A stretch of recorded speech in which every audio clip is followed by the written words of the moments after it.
When we look at anything that's burning, like a candle, we always notice that the flame points upwards. But why is that?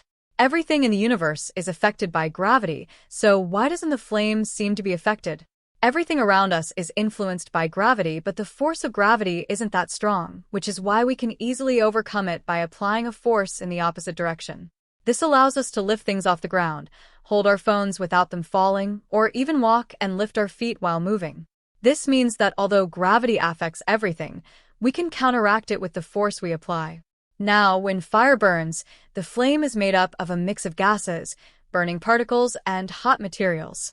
These materials have very high kinetic energy because their particles are moving at high speed.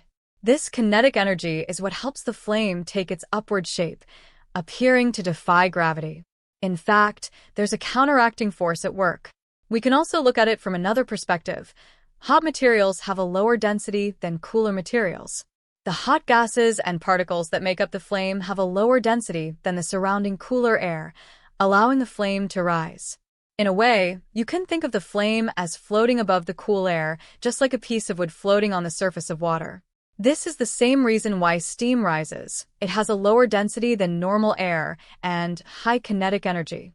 This is actually a well-known physical phenomenon that occurs with gases and liquids called convection currents.